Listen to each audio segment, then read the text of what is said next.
Hello, and thanks for joining us on the podcast that discusses all things gaming. Coming to you from the home of Gen Con and the gaming capital of the world, this is The Established Facts.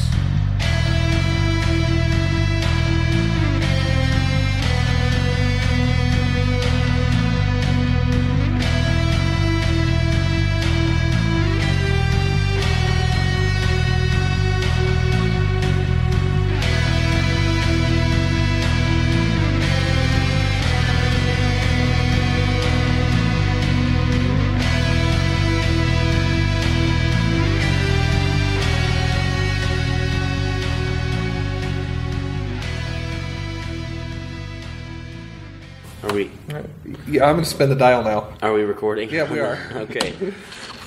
For those of you who are listening, this is an actual play of the 1983. We're looking for the copyright date on this game. Stand by. Anyways, I got a 4, so I'm going to take He-Man 1, 2, 3. 1983, circa 1983, Masters of the Universe 3D action game featuring He-Man. That's right. And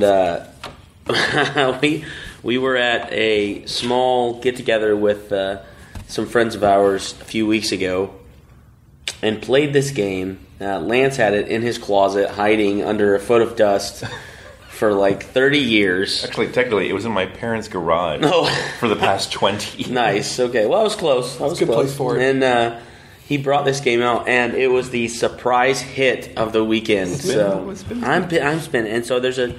He's doing his host I'm doing the host thing. Okay, I got 2. I'm playing Man-at-Arms, and we're going to post at least some pictures of this game, because you probably can't even... I would reckon to say it'd be really difficult to find this game any longer for its age. I mean, it's a 32-year-old game.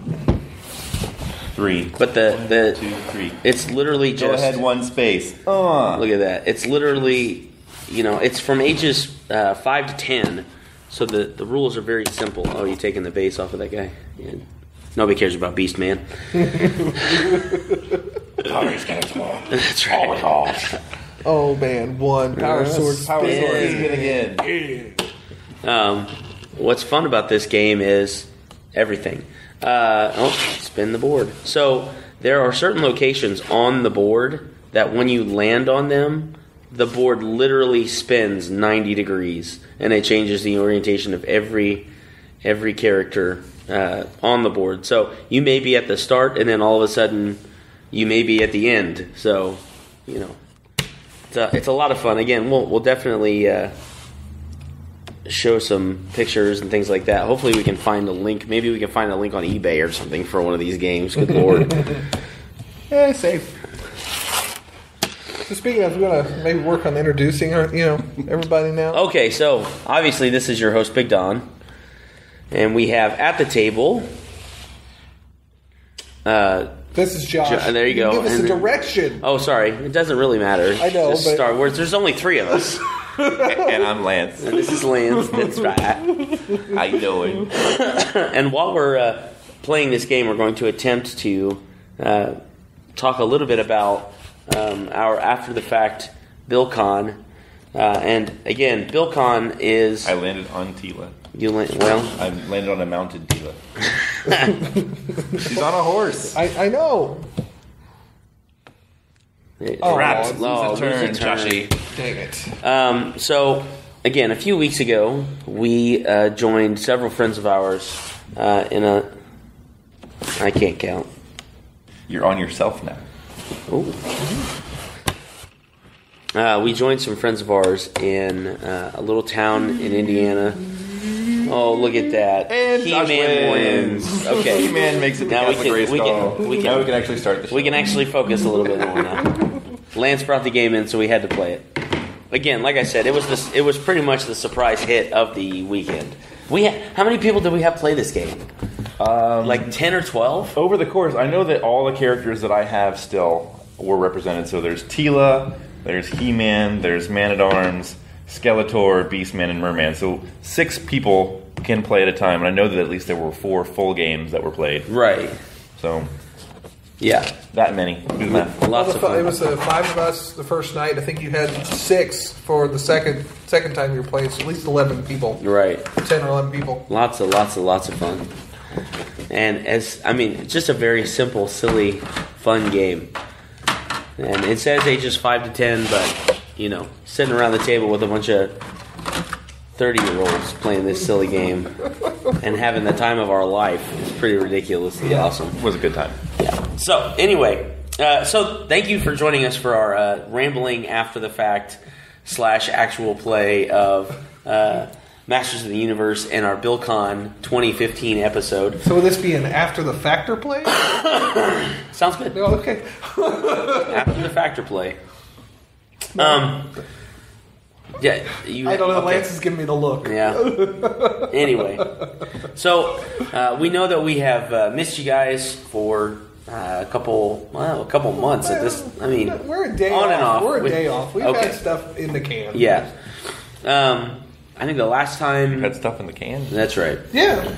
Last time we posted an episode, it was when Josh and I got done with our improv class with Peter Spellows, which, if you have not signed up and you still have an opportunity to do so, please do, because it is awesome. I know he's also doing some line reading, acting classes, and he's going to be doing lots of stuff for, I think, like the next 9 or 10 months. So the 24th and 25th is the improv weekend. The 27th is the improv Thursday night. And then the 25th and, sorry, that's not right. 27th and 28th is the acting class, and the 29th is the Thursday night improv. Right. And all taking place near the Art Craft Theater in Franklin, Indiana. Right. It's $100 for the weekend and $30 for each individual class during the week. That'll all culminate with a pop-up event downtown at the... You went to the Back to the Future one, right? Yes. Do you remember what the name of the... The Popcon Pop-Up Theater is just outside the Tow Yard. And they're doing the Halloween, and Peter Spellows will be hosting Halloween on Halloween night. So tons of fun with that. Lots of really cool. And if you have any other questions, get on the Indie PopCon Facebook page, website. You can find contact information and stuff there to get all that stuff. So anyway... BillCon 2015. We've done, I guess you could call them after the facts, but we've done reviews on BillCon. I think every year for at least the last 3. Every year that I've been there. Yeah. Okay. Right. Every year since the podcast started. Well, I mean, they went the first year of the podcast. You, Josh, and Mike went, and then I went the following year. I thought. I think you're right. I think that's right. No, you were there with us the first year. Was I? Yeah. Okay, then yeah. You, me, and Mike went the first year together. Okay, and then your brother joined the next year. Brother joined the next year, and then Lance this year. This is our 4th year. That's right. So we didn't have anybody last year. We were, it was all the same veterans, and then this year we actually invited 3 and got 2. Yeah. Lance came with us. We invited 4. We got one of them. Derek. We actually invited Derek to come with us, and he had some really cool but priority plans. He did the Spartan race. Is that what he did? Yeah. Okay, I thought he had a powwow that weekend. No. Okay. Spartan race, whatever. That's cool. He finished. Good. That's awesome. That's awesome. I probably would not have gotten through the first obstacle. Well, we'll see. And then we also invited our friend Bryce, but he had other plans. He had to help, I think, his girlfriend move or something like that. So we invited Lance. Yeah, right? We invited Lance, and we invited our friend Alan, who came. Both of them, from what I can tell, had a really good time. I really appreciated the invitation. It was a really great weekend. Not only because it was a bunch of guys playing games, but getting to nature, getting to just chill away from family and drama stuff, just hanging out and having fun. Yeah. I really appreciated that. So, Joshy, why don't you kind of give us an overview of what the BillCon weekend is in structure and scope? Well, this year was different than the last couple of years. The last couple of years we would only do it Friday, Saturday, Sunday, but this year we really pushed for getting that Thursday night or Thursday day experience because a lot of people are spending time getting down there, setting up their bunks, putting their food and alcohol away, organizing their games, etc. And for us this year, we started a trend that I think, as long as the weather holds up, will continue forward of camping. As our former host Mike mentioned, he called it, what was it? Occupy BillCon. Yeah, because there were probably 6 or 7 tents set up by the time the weekend was over with. So Thursday night we stopped at the New Bethel Ordinary in Wanamaker, Indiana, and had some pizza, and then drove out to Osgood and set up camp. When we got camp set Apparently up, the story is censored. Apparently somebody's timers are going off. Now that the timer's done going off, we set up camp. Don, Josh, and I set up one larger tent. Lance set up his own little kind of camp area. Record time. Mike set up on a hill. And he was the smartest of all of us. He set up under a tree for shade and on an incline so that when it did rain, it washed right under him and down to us. Yeah, and it was really surprising. It worked out surprisingly well from that aspect. I of course found out after we started setting the tent up that I had a tent pole break, but we managed to get it working. Duct tape does wonders. Duct tape. After we got set up, we went and got right into it, playing board games and everything, and then started making dinner. Do you remember the first game we played? What was the first game? It was a newer game, I thought. Oh, it was the Temple of the Elemental. Yes, the Temple of the Elemental Evil board game. Because we usually will play a board game with the group. Yeah. Usually, unless you're Josh Marter, who decides to jump into a game and we're not done yet. Yeah, I think he was playing Starships or something like that, or Starfighter. I think he was playing Starfighters. So, and then from that point on, it was just a barrage of food, beer, gaming, fishing, Gatorade, water. Yes, we'll say that stuff. And from our group, we played 29 games, 25 or 26 of them being unique, because we had a few games that we were just bound to determine we were going to beat. Never did. We'll get into that in a minute. And then, of course, we played 2 games of Werewolf. One on Friday and one on... was it Thursday and Friday? There was a Thursday game. There was a Friday game. Yeah. So, and that's kind of the weekend. We sleep in the tent, usually going to bed way too late. We wake up. Speak for yourself. Start the game. I did speak. I am speaking for myself. I am speaking. That's kind of how this works right now. So yeah, that's kind of the general. And then we came back Sunday afternoon after losing Lance and getting all gathered back up. We finally made it back and told everybody to go home. That's pretty much what happened. Yeah. So usually when we, if you are familiar with our after the fact con reviews and things like that, we usually ask a few questions of those who are on the mics. Usually it is, in this case, since it is a gaming event, similar to when we do Gen Con, what was your most favorite game? What was your least favorite game? Let's see. I'm trying to remember. What can we do to make next year better? I believe is the format that we usually do. And so I think what are we looking forward to next year? What's one that sometimes comes up? Sure. So let's go ahead and start with Lance on this. Lance, of the weekend, wake up. Of the weekend, what was your favorite game? That's good. I had to think out loud for this one because we did play quite a few games. Yeah. I think Josh has the whole list. Josh has the whole list. I played a really fun game of chess. I played, the Train to Russia or something like that? Russian Railroad. Russian Railroad. That was quite good. My first game of actual Are You a Werewolf was played at BillCon. Yeah.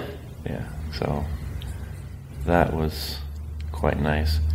I'm going to say, even though we lost, I liked the 5-year mission. 5-year mission? Yeah.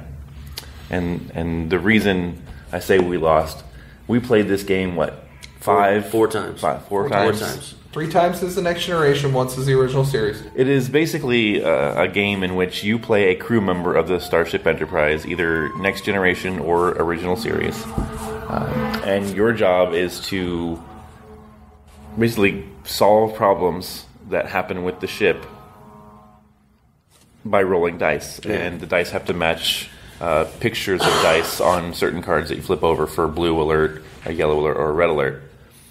If you don't, the ship explodes. And there are things like,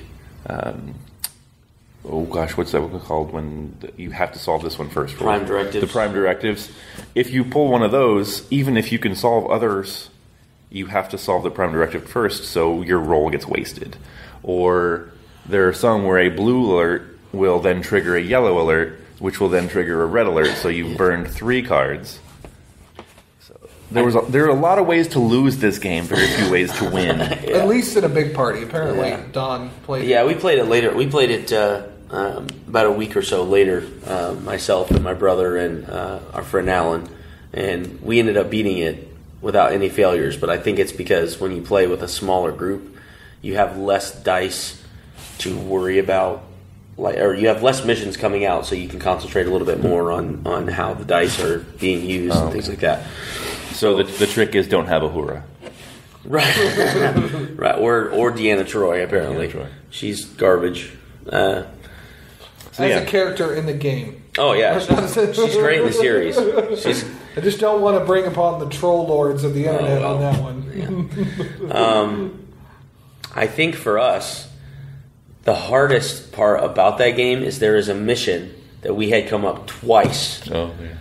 And basically, it's a red alert, and all communications are down.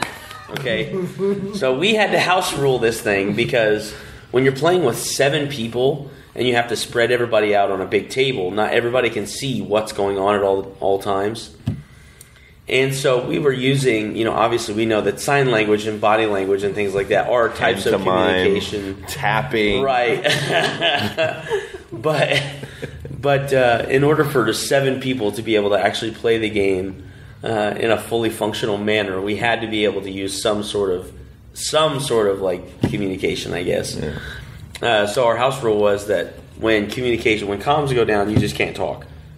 I found the most fun way to get around that was try to explain what was happening to other people outside the game. Yeah. I wasn't talking to you guys. Right. I was telling them what the problem was. And honestly, during that first game that we played, that came up, and one of the guys, because we couldn't communicate, one of the guys who was outside of the game came over and asked any of us if we had a knife, and we all just looked at him, and then he goes, "Fine," and he said an expletive, and then he walked away, and we just died laughing,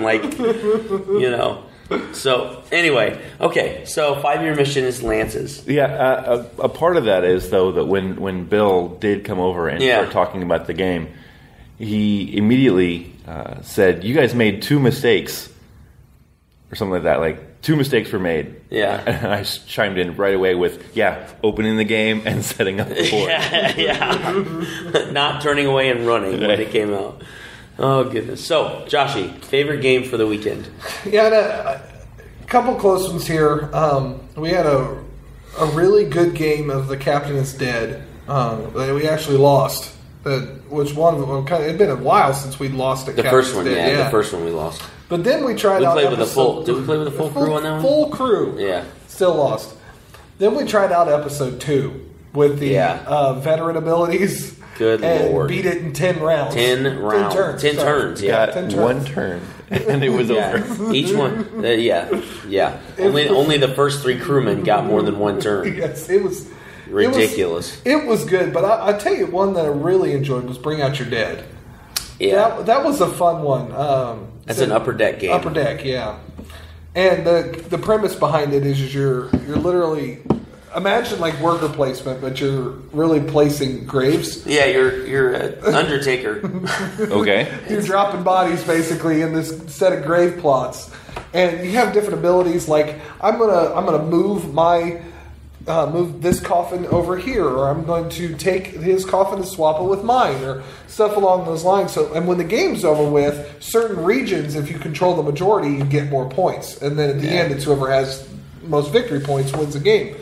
I think it was Don had 89 points. 93. It was 93. Yeah. And Todd, who was teaching us how to play the game, was like, man, that is a really high-scoring game. He hadn't noticed anyone score that high. So it was kind of a surprise win, in my opinion. I really enjoyed that one a lot. Well, and that game premiered at Gen Con, I believe. Yeah, they kickstarted, I want to say, like a month or two beforehand. But they were already planning on releasing the game as long as they hit the numbers, and they did. Yeah. So it was enjoyable. As a new game, I really enjoyed it. And I purchased Temple of Elemental Evil. I think I enjoyed Bring Out Your Dead a little bit more. So Temple of Elemental Evil was good, but it kicked the crap out of us. It was a really tough game. And we've played almost all of the D&D Adventure board games. That one was just tough. Yeah. Like the guys who are the elemental bad guys and stuff, like they do some serious damage. Yeah. Like they are not playing around. Yeah, another one that I really enjoyed once we got into it, and ultimately we'll come back now knowing more of the rules. D&D Attack Wing. I think that was something. I have a picture of 8 dragons trying to fight on a 2x2 board. Yeah. The game is supposed to be played in a 3-foot by 3-foot space, and we messed up quite a few of the rules, but we stuck with the mess ups. We did. So we stuck through. Equally broken. Yeah. And it really had I think it was pretty fun, even after 3 dragons dropped in the first round. Oh my gosh, it was ridiculous. It was ridiculous. It was, I mean, everybody was playing 2 dragons. Yeah. So if you lost one, it wasn't a big deal. Yeah, you weren't immediately knocked out. But and I really gave one of mine to Josh Marter. Yeah. Right, so. In my opinion, the biggest rule mess up that we had that would have changed the game a little bit was that the action. That your character doesn't die until the end of the round. The combat round. Yeah, like even if you hit 0 hit points with your character, you still get to play the turn of that character so that everybody gets equal and fair turns. Right. We totally messed that up. Yeah. And honestly, like Josh is right, like we all messed that up. Like Josh lost a dragon, I lost a dragon, Mike lost a dragon, and had we been playing by the rules, then we all would have at least gotten one more opportunity to do something with those before they left the table. Bill calls it a retaliation shot. Yeah, that's basically what it is. Because the first dragon to die was my ancient silver dragon, and it got mauled by Mike's white dragon, and I didn't even get I didn't get a breath weapon, I didn't get anything out of him. So that was fun. That was probably. So are you saying Bring Out Your Dead is your... I'm going to go with Bring Out Your Dead. Okay. All right. So we've got Bring Out Your Dead. We've got 5-Year Mission. I'm trying to think back on all the games that we played. It's been like 2 weeks since... Oh, look at that. All those awesome games. Codenames was fun. Codenames was really fun. If you haven't played Codenames, try and find it or find a friend who has it because it's really tough to get a hold of right now. It's advanced memory. It's memory and password. Yeah, that's good. I mean, it's kind of passwordy. Oh man, Dead of Winter was really good. Oh yeah, it was. Which one is Dead of Winter? That was the zombie game, the one that you didn't like. Oh. Because of the betrayal element. Oh, yeah. Which is understandable, and from what I understand, you can actually play that game and just not put the betrayer in. And just not even worry about that. Just play cooperative. Yeah. I think it's a really good cooperative game if you drop the betrayer, but the betrayer is just another element of tense to it. Right. I'm not a big fan of people lying. Okay, so No, I totally understand. Okay, so there's 2 games. I mean, every game that we played this weekend, we had in my opinion, a pretty good time playing. If it wasn't for the game, it was at least for the camaraderie around the table. Was great. Yes. I mean, meeting people that you'd never seen before, and by the end of the weekend, being brothers with them. Right, exactly. And wishing each other good luck until you at least see each other next year, if not before that. I think that's what's really cool about it. But so I love playing Are You a Werewolf? And I had a really good time playing that. I got eliminated fairly early in both games, but I expect that. I've played Are You a Werewolf for a very long time, and a lot of the people that we played with. Oh, so you don't have to. No, you don't have to apologize. That's part of the game. He understands. Yeah. I'm apologizing because in the very first game, the very first round, I keyed in on Don and was like, I accuse him. It's going to be him and no one else but him. And if you ask me ever again, it's going to be him. Yeah. I ended up being a hunter and taking out another villager, which was exciting, and the wolves won that game. And then the second game on Friday. Wait, hold on. Good game, Bill. Good game. That's right. Yeah. Bill kind of got you back on that from the previous time we played it. And then the second night we played again, and it was Alan and Josh who were the werewolves, which was fun. I think you guys got four? You got 4 rounds in? 5 rounds in? We got down. Yeah, there were I think four villagers left before Alan went down. So that was a lot of fun. But I would have to say, if we're kind of doing like runner-up and then best in class, my runner-up would probably be our Zombicide game on Sunday. That was a lot of fun. The one on Sunday? Yeah. The one that we won. Yeah. Our Zombicide game on Sunday was a lot of fun, and I love Zombicide. And we got to play the new Room Org Zombicide Season 3 game. Really neat elements in that game with a lot of new characters, and the zombies are different and stuff. And you can become a zombie player. Well, Zombivor. Zombivor is a Season 2 a variant that they came out with. I think in season 2 is right. And then probably my favorite game of the weekend was Masters of the Universe. Masters of the Universe. That game, every time we play, I thought after the first time of that game, it was just kind of be like, okay, yeah, we're just playing. No, like literally every time we played that game, everybody was into it. Everybody was having fun and excited about it. And it's just a very simple, spin the thing. We played a whole round, so it's easy to set up and quick to play. You heard it at the beginning of the episode. We played an entire game, literally in 15 minutes maybe or less. I would have to say that was probably my favorite game for the weekend. It's just a lot of fun. Just a lot of silly, upper 20s to 30s to upper 30s people sitting around the table playing a child's board game and just having a blast. And reminiscing about watching the show. Yeah, exactly. So, obviously, the next step is, what was your least favorite game? So we'll go in reverse order, and we'll start with Joshie. That would be you. You were reverse order. Okay, I'll always go last. So we'll start with Joshie. I'm going to have to say, and maybe it's because it was too short or just the group that was playing didn't seem as into it, but Epic Spell Wars. Yeah. I didn't enjoy it as much as I would have liked. I don't know if it was the people or just the game itself. Could have been that it was late. It could have been. That was like I think it was the last game we played that day. It was close to that, something along those Saturday lines. night? Yeah, Saturday night. We played that, another game of 5 Remission, and then the Zombicide game where the game beat us, and then we played Zombicide the next day. Yeah. So that Zombicide game where the game beat us was brutal for me because I was just not in a good mood because I can't believe I'm still playing this game. No, it was 3 in the morning when we started playing that game. Yes, I know. We didn't get done until 4:30.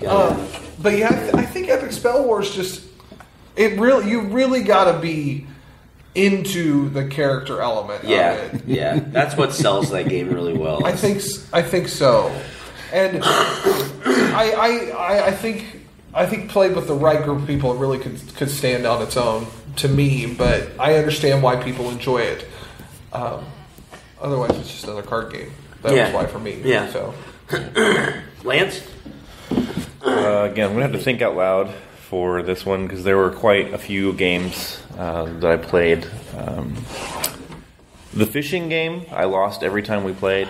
It was me against a bunch of fish. Oh, fishing. Yeah, okay. Yeah. I took my fishing pole. And fishing the game. I in fact, I lost so badly that the fish actually won a prize from me. I accidentally threw a bag of hooks into the water. That's right. The fish won big, and I lost horribly. on the fishing I game. don't know if you can call that whiting big. Oh, look what I found. Oh, God! Ow! Well, This one stings. they took hooks away from me so that I couldn't fish later, so they win that way. Gotcha. Yeah. That's a psychological victory. That's right. There was the Find Josh game at the very end of the con, where I had to drive all over yeah. 60 minutes trying to find the wrong directions first, and then the right directions, and by then, because I get the wrong directions, then the wrong address. Yes. And then finally we found each other. the directions I got were, we'll meet at the BP gas station. What Josh didn't know when he gave me those directions is when I had gone to town previously, I'd found another BP gas station. Oh. Yeah. So, All right. Yeah, that happened. And Yeah. I get upset when I get lost. I don't like feeling like I'm a foreigner. So my ire got up, and I apologize for that. But everything turned out okay. We found each other. We made it home. Really? Is that how you're here?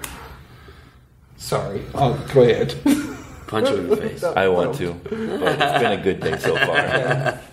But in actual board game type, I brought another game that no one had seen for a while. The Teenage Mutant Ninja Turtle pizza party game, and that was abominable. It was. It lasted too long. Yeah. The rules kept changing because I can't read, apparently, at 4 o'clock in the morning. You have to use dice to maneuver yourself through basically an overhead sewer system. Then when you finally do make it to the end, you have this little seesaw type thing where you have to get a die from one compartment to another, and Josh Demaree just could not get it. I got number 2 all the time. But So this game that should have taken maybe 20, 25 minutes, I think it lasted an hour and a half. Yeah, totally. that being said, the seesaw mechanic, I like the idea. It should have been only used in the boss fight. Yeah. Not the whole game. Yeah. The highlight of that game, though, because it was so early in the morning and late for us, Josh Demaree falling asleep. We roll the dice to him. It falls off the table. He catches it as he wakes up and goes, huh? And he just rolls the die. Yeah, that was pretty impressive. But truly, honestly, I think I found my least favorite game was the second werewolf game because I was the moderator and I killed the wrong person. Yeah. And I floored myself after that. That's rough. Yeah. But it didn't ruin your weekend. Nothing ruined that weekend. Yeah. It was all good. It was just one moment in time, and I felt so bad. What happened, I was the moderator, and the werewolves killed someone. And then the seer woke up and asked about someone. And when I woke everybody up, I killed who the seer had requested and not who the werewolves had selected. Yeah. So that was hard on me. I had to walk out of the game and collect myself. Well, and I think that's honestly a mistake that pretty much all of us have made at one time or another as a moderator. I can remember doing that before. Yep. So, yeah, it does ruin kind of the direction of the game for you when you're like, crud. Like, I screwed up that. But Alan did great. He didn't flinch. He didn't make it known. Yeah. He was just like, all right, let's work with this. Yeah. Props to him. Props to him for that. Okay. This is always a difficult question for you. Least fit. Yeah, because because the way I look at the game is not just the actual game itself, but the interactions during the game. Mm-hmm. The waking up game. I would have to say... You did okay at that one this year. I did. I was up by... 9 almost every morning. Yeah. With breakfast done by 9:30 to 10. Mm-hmm. So... I totally just remembered Pandemic. Oh, man, that was... Oh, Pandemic. Yeah, we did play Pandemic. That was a good... That was fun. Yeah. We lost. We were the first team out. That's right. But... sorry. So... I would have to agree. I think my least favorite game was the TMNT game. Yeah. And mostly, and kind of giving that same justification for my favorite game, we were all like super. We had just played. We were still on a high from Masters of the Universe. We had just played it, and we're all thinking, "Sweet, Masters of the Universe was so much fun. TMNT should be a lot of fun too, right?" And it wasn't. There's too many mechanics for a game for a 10-year-old. It's for a game for 10-year-olds. For a game for a 10-year-old. Yeah, roll this die, beat this monster, but you only beat this monster if you can make this seesaw, flip the game into this location. Yeah, it was. Not if you roll a 2, it's got to land in 2. That's right. It was kind of like playing Mousetrap, where every turn you had to reset the Mousetrap. Like, it was just rough, just a really rough game. The result of that was I had put that game in a garage sale, trying to get rid of it. And I took it to the game. I took it to BillCon and ended up giving it away with the promise that maybe I'll get paid for it because I just didn't want it in my collection anymore. Who did you give it to? Rob, I think. Reedy? That does not surprise me. Okay, yeah. He will come back next year going, here. Yeah, take it back. He actually wanted it because his kids are really into Teenage Mutant Ninja Turtles right now. Yeah. And I'm sure that they will hate Teenage Mutant Ninja Turtles when they play this game. Michelangelo can't use the seesaw. That's right. So yeah, that was a rough game. Yeah, it took us probably 3 times longer than it should have taken us. Mostly because we were tired and we didn't all understand every. Yeah, it was just yeah. In general, it was a car accident waiting to happen. It was like being in the train wreck that you're watching. Yeah. Which never mind. That's on a completely different subject matter. Never mind. So, most favorite game, least favorite game. What we changed. What would you change about this year's BillCon to make next year better? And I will go ahead and start. I would say, oh goodness gracious, we camped. That was awesome. The games that we played were awesome. I think in general the weekend was really, really, really great. I think if there was anything I would change for next year, it's just making sure that, and this may be something that Lance talks about too, making sure that we are all on the same page when it comes to directions, so that if we do get separated or something like that, we can all get back for whatever reason. So in general, I think that just having a better preparedness of where we're going and navigation and stuff like that, and obviously, it was kind of a fluke that we got as mixed up as we did. And then I was thinking about it. I think probably if there's any way we can try and sometimes what's good for the group is not always good for the individual when it comes to scheduling. Because I know that the last 3 years, I think, we've had a big scheduling issue with a lot of things because we're a lot of us are very active with our families and with our churches and stuff. And there's a lot, for some reason, it just seems like we always have something in addition to the convention going on that weekend. And this year it was very apparent that it was kind of an issue trying to get people home at the right time and stuff like that, but then not everybody going home at the same time. But that in general, I mean, you're going to have that. You can't always cater the schedule to everyone because, as we've said before in role-playing games, a lot of times you're just not going to have somebody there regardless when you schedule an event or something like that. So overall, I had a blast, but I think that definite navigation understandings and then really just trying to whether it's on our end or the people who are planning the event, carving out that time in your schedule to kind of just do that is probably my biggest what can I change for next year. So Lance? Injury? I would have people wear headlamps at night. We had a lot of injury and sickness that weekend. Take your vitamins, I guess. Yeah. No, that did happen, and I'm sad that it did because we did lose Mike a day early, even though it worked out for car rides. And Josh hurting himself in the way he did, and I'm not going to go into it because that's his story. But truth be told, if I could change anything about the BillCon weekend, I wouldn't have made it as good. because now it has an expectation for me that it has to live up to. So next time it has to be even better or at the same or at level. least at the same level. And if anything goes wrong, because it didn't seem like anything really did, then it's going to be a less of a show than it was. So no complaints, honestly, except for my friends getting hurt. Yeah.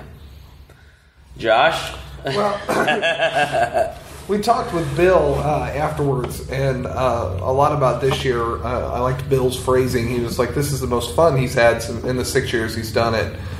And I think at this point, a lot of us are kind of nitpicking to find ways to improve, which is what we want to do.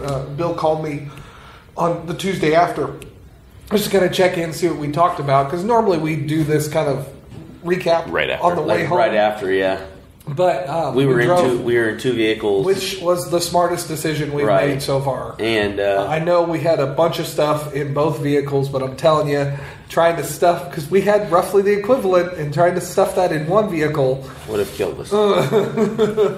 So it worked out really well from that aspect, but of course, because Lance had to mention it, this is not what I would necessarily improve, other than telling myself to be more careful.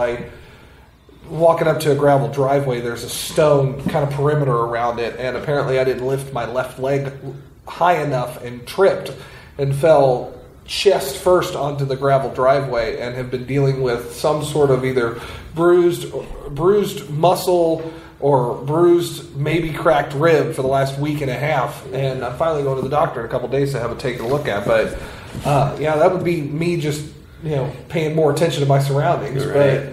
Well, it's really, there's literally, outside of the cabin and the shelter house, there's no lighting out there. Here's the thing, though. I didn't trip at night. Trip in the afternoon. Oh, okay. Well, see, I was trying to give you an out. Let's blame it on wet stones. You can wet grass. Blame it on whatever you want. I'm a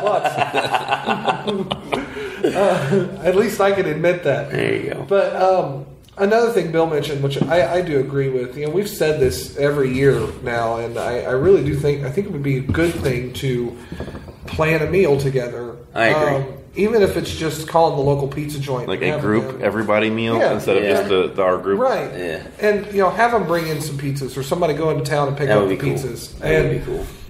Just everybody kind of sit down and be like, hey, how's your last year been? Kind of do a kind of catch up with everybody. Because we have those moments in game, but we don't make it a point to, we're going to sit down and catch up with how's the group? Yeah, you get a, hey, how you been? I'm playing this game, but as soon as I'm done, we'll talk. Yeah, or you talk during the game, and it's distracting. And that's pretty now, much. That being said, the weekend is about getting together, playing board games, and catching up as you're playing board games, but I think that's an element that may be missing that I know I would enjoy. That's, the extrovert in me. Right. I think that would definitely be a fun Thursday night activity. And we had it before when we were doing the sushi place on Friday before everybody went down. But if we go and stop at the sushi place, we're not in Osgood at the campsite. Right. And also we have the issue of, especially this year, it was very apparent. Obviously, several of us can get off of work earlier than other people. Right. Depending on when you can get vacation, or if you take vacation, or if you just work through it, save your vacation time or whatever, or if you're retired. I'm old. Then it's we had 12 people or so down there on Thursday, and then we had probably 20 people down there on Friday. And by Saturday we had 25, 26. And so doing a big group get-together, catch-up time meal would be a lot of fun. We would just have to, the logistics and time of where and when we would do that is definitely probably the biggest issue, which it's not really an issue. But exactly. But we could even do it. We could even have a scheduled time, and maybe this is something we can put on the BillCon Facebook page. We could even have a scheduled time where they have picnic tables outside, and if the weather is nice, we can just all set up outside, sit down at the big picnic tables and just hang out. And then even if we're in the middle of a game, like we say, okay, hey, on Friday at 7 o'clock, we're all going to stop the game that we're at and make sure we mark whose turn it is and just get together and have dinner together and just have fun and talk and have a couple beers and just shoot the crap. So Lance, and as somebody who's new to this whole thing, I think a mixer would have been nice, right? Because I met everyone through as you your guys. game. Yeah. You guys were like, "Hey, so and so," and I'm like, "Who's so and so?" And then I end up playing in a game with so and so. Okay, well, I guess I know your face by the end of the weekend. Right. But I don't really know anything about you. Right. Like the one thing I really did enjoy, and I mentioned this in my Facebook post, was the one guy who Billy. He's reading to his son chapter books every night. He knew he was going to be gone for 4 days, so he took pictures with his phone of those chapters, and then every night at the right time he would call. And most of the parents would either call their kids or get a call from their kids to say goodnight, tell them a story, sing them a song. But he actually took pictures of those things, and he was reading along with his son, so that if his son misread a word, he knew what one it was, and could lead him in that direction. Really so cool. I made sure I pointed that out and praised that for him. But I didn't know his name until you said it. Heinzelman. Yeah, he is a very cool guy. And that kind of brings me to my last question is, overall, what was your favorite take-home nugget of the weekend? I think that, I'm not saying that has to be yours, Lance, but I think that's a really good point to start on is just like, we're all really good friends. And we have lots of really good friends when we go to BillCon, whether they be new friends or old friends. But we all still love, our family, our wives, and our kids, and that's an opportunity for us to spend time with them as well, even though we're not necessarily there. So, I'll go ahead and start as well on this. I would say my favorite take home is probably a very similar take home that I have every year, and it's just really the love and appreciation that I have for all of the guys that are there. I'm a big extrovert, and we don't get a chance to game with a lot of these guys throughout the year very often, if at all. And so BillCon is really our opportunity to kind of rekindle those friendships, meet new guys to hang out and game with. And if I can, and I will, Josh and I made it. Josh and I, Lance, have made it very apparent that our faith means a lot to us, and there's a lot of guys there that share that same quality of faith. But we all meet on the same plane, whether we believe in the same thing or not. And I really, I'm going to give a shout out to Dow Boyer for Sunday. He led a devotion, and I was exhausted from Saturday, so I ended up missing it. I was there. But I just think that's really cool. Is like, and his big thing was, I'm not, you don't have mandatory. It's not mandatory. You don't have to be there. This is something that he wanted to do out of his own heart, and I think that shows to me the quality of the guys that are there. And I know that we have made it a point to the people that we do invite, maintaining that quality of people that come, because we have had people come to BillCon that don't game well with others. They don't share those same qualities in general in life, whether it be gaming or non-gaming. They don't have that same respect for the guys that are there and for the time that we take away from our families to come and be friends and have that camaraderie. And so, when we invited Lance, when we invited Derek, and when we invited Bryce and Alan, not only is it because these are people that we love and that are our friends that we love gaming with, but it's also because in those people we see the same quality of man that we share with everybody else that's there, and having that universal understanding that we're taking time out of our own family lives to spend time with each other, and we want to invest in each other as much as we're getting invested into, and we want to give back as much as we're taking. So I feel like that's probably my biggest takeaway is just having that universal love that we have for each other, and for those who are there for the whole 4 days or 3.5 days, or those who are only there for the Saturday, or Friday, and they have to leave to go to church or whatever other commitments they might have. All that love is shared with those guys. So So, Lance, did you have another one? Yeah, right along the same lines with that. When you guys first pitched BillCon to me, it was kind of we have a group of guy friends that we all like to get away with, and we game. But you have to be cool, you have to be nice, you have to be friendly, and Bill takes that very seriously. He only lets people come who have proven to him that that's that way, and they can bring maybe one or two friends with them to test him out. And I was kind of honored that you guys would ask me. But then when we got there and we were playing around, and Bill came to me and said, "This guy's cool. He can come back anytime he wants." It made me swell with a certain pride because, man, I fit the role that he wants his friends to be. So it felt amazing for him to say that to me, especially as an outside of the group person being brought in, and to hear that it was cool. Yeah. My stand-up moment, the whole time, really, there was not a single time where I felt like an outsider. There was always someone saying, "Do you want to do this?" Even when I needed my alone time, no one was like, "Where's that guy? Why is he over there by himself? Right. Why is he fishing off that dock where if you step on it, you're going to fall in the water?" Oh my gosh. There was no sense that I was an outsider at all, and that really meant something to me. It just, everyone was very welcoming. If you didn't know how to play a game, or just standing around watching, and someone else wanted to play, they would say, "We're going to play this. Who wants in?" Or they would grab you and say, "We need another. Can you?" And heck yes. Yeah. You know, I love to be invited to things. So that was it. The whole weekend was just grade A. Joshy?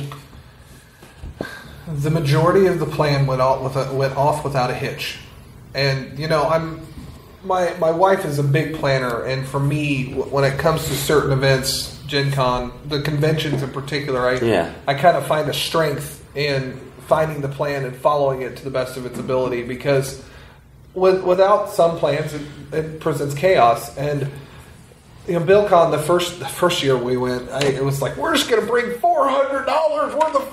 Oh my gosh, it was ridiculous. And we just had so much. We ate like kings. We tried to cook steaks in the dark. It was just ridiculous. I did cook those steaks in the dark. Yeah, you did. To my temperature, and not anybody else's. That was the problem. I don't know if you want to call that temperature as much as they came out raw. They were raw. Well, or they were like dead beyond the point of this really should have stayed in the grave.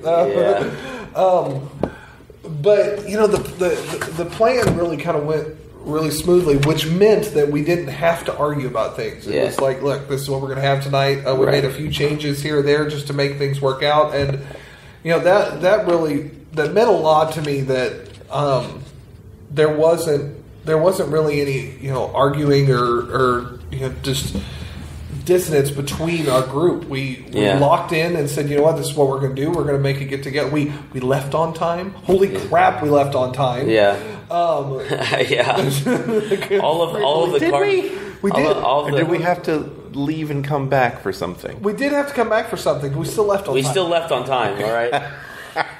Technically, we had both vehicles had to leave and come back for something, and then we met up for lunch. Yes. So. But personally, I think meeting Richie was cool. Richie jumped into a bunch of games with us that first day. Yeah. And I know we'd seen him kind of talking on the Facebook page. He made the logo, the coat of arms, as it was. Okay. Still waiting on my shirt. In black. I think the pandemic tournament, that was and fun. Watching 12 people, 12 teams. 12 teams. No, was it 12 teams? Yeah. I thought it was 8. Oh, it was 16 because there was 8 teams. It was pretty sure 8 teams. Yeah, you're right. 8 teams were playing, and half of them had no idea what they were doing. Yeah. But they all got together, and everybody was just having so much fun. And I think the thing that impressed me most was Dow's reaction, because I don't think Dow realized he didn't expect to have that many people play. Yeah, and BillCon became an official Z-Man event. I was actually going to do like a little I'll take this opportunity right now to definitely send out a shout out to Z-Man Games and Dow for giving us an opportunity to play in an official what is it, national championship qualifying It was tournament. a qualifier for the national championships. At Gen Con, which, I mean, yeah, how awesome. We lost first. Who cares? I had a blast. Yeah, right, exactly. It was cool. It was fun. I love Pandemic, and I love games where I can always lose. So I don't know what it is. We'll have a whole other podcast on that. But the reaction of people seeing, everyone came together, because there are a lot of different personalities there when it comes to certain things. But otherwise, everyone would just kind of get together and be like, you know what, we're going to have a good time. Getting around the werewolf circle, taking our picture out on the dock that's safe as opposed to trying to fish following the plan and Pandemic really kind of stood out as, I don't think I'm going to forget either of those. Yeah. And camping. Camping was awesome. I think we've praised camping pretty well. It was just a really good. I would have to say, our first BillCon was tons of fun, but this was executionally the best best BillCon we've ever had.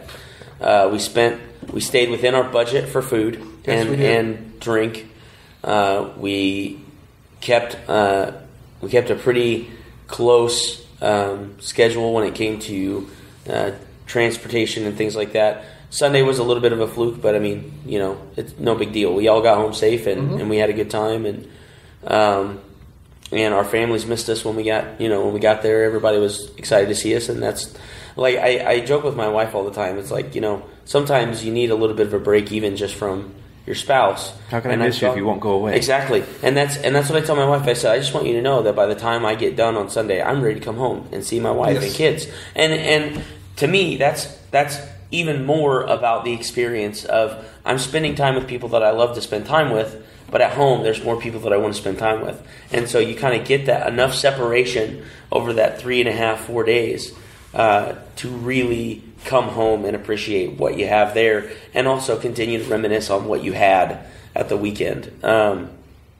In general, just BillCon, and I think every con that I've been to this year, it's been a really good con. It has. Even if we hadn't gotten a chance to get to every con, all the cons that we got to go to were just great. Yeah. Indy PopCon, we went to Indiana Comic Con, attending. That was fun. It was a good year. They had a great year this year compared to last year, and last year was still all right for them. But I'm sure they had Carrie Fisher. They had Carrie Fisher. They had Jenna Coleman. I spent my whole day in the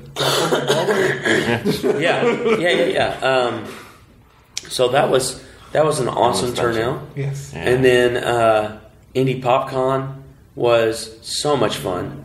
We had 1.5 million people come by our booth. We will be sponsoring something next year. Yes, I don't know what that means yet. And I've already talked to one of the guys that came to Indy PopCon. They came by our booth and signed up for all of our stuff.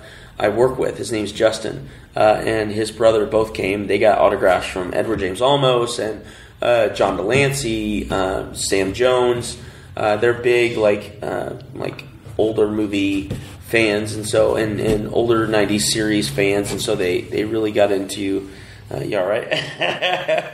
Breaking my heart calling those older movies. Well, I mean, they are. It's 2015, unfortunately. Yes.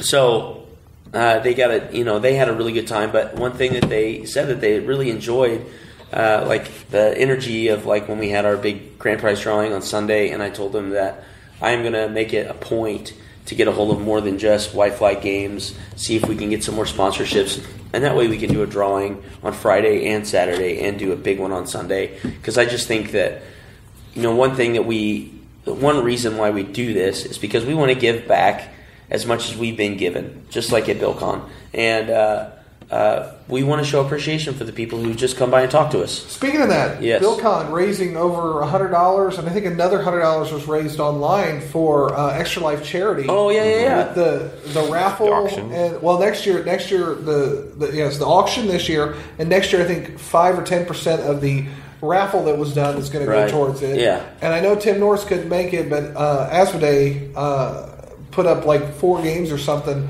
on the BillCon site that raised a little over $100. The BillCon Facebook group, whatever. So, I mean, we gave back that way, there too. There you go. I wanted to definitely push that out, too. So, yeah, I mean, we've had an awesome con year. BillCon was great. It was kind of a good cap for the year. I mean, we got a couple other things going on before 2015 is over that we're considering getting into, possibly like Starbase Indy and a couple of the things like that. But overall, this year has been a lot of fun for cons. Gen Con was great. For most of us, I had a great time when I wasn't stuck in the exhibit hall, but it was still fun. It's still Gen Con. Mm-hmm. It's still Gen Con. So other than that, I mean, I just have tons of, I think we only plugged 2 companies, tons of games, but obviously we were at Game Con, but so thank you to Asmodee, thank you to Z-Man for all of your support. Thank you to Griffin Gaming. Yeah, Griffin Gaming. Yeah, that's Kevin Manning's game. Is this game store? Is this does he have a standalone yet? Look up. Well, I don't think he's got. I don't know if he's got a physical presence. Okay, but definitely got an online presence. Look up Griffin GRYPHON Gaming online on Facebook. You should be able to find him. Yeah, he has a store. You can go buy stuff on his website. Right. Yeah, I know that. Yeah. Definitely. Kevin is a great guy. And all the guys who are at BillCon, all the wives for letting the guys come to BillCon, and all of you guys for really hanging out with us, showing your support for all the stuff that we do, and we're getting closer and closer to our year-end review. Well, we're getting closer and closer. I'm going to Disney next week. Maybe recording something with the people I'm going to. And when we get back. We're going to start When we get back, we are starting the Myers-Briggs series. Sure. My wife is hounding me about it, so the Myers-Briggs series coming in November. That's right. And I think we're shooting for 4-episode series, 5-episode series on that. Maybe 6. Deb's got this whole plan. Of course she does. This is going to be fantastic. Hit record and be like, all right, now go. It may be a series completely dominated by Dr. Deb. She's going to plan it out so much she's only going to say for 5 minutes and be done. Well, right.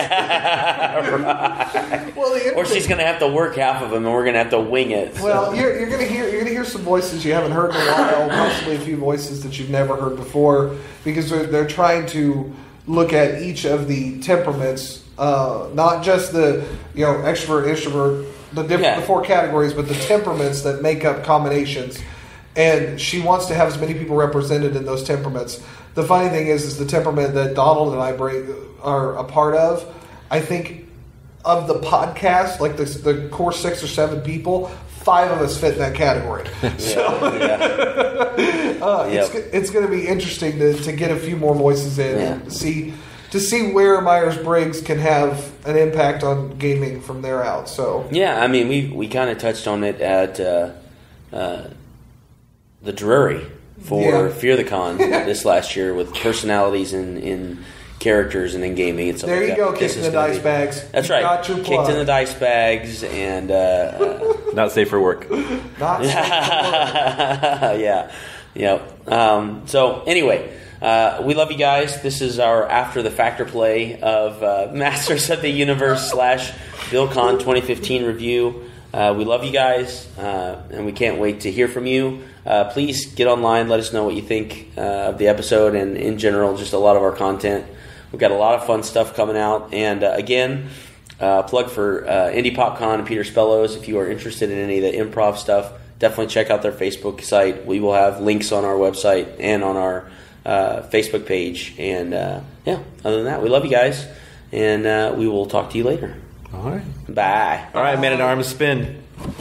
Whee! Please visit us at www.theestablishedfacts.com and our Facebook page, facebook.com/theestablishedfacts. If you would like to support us by buying some merchandise, visit cafepress.com/castingrobot.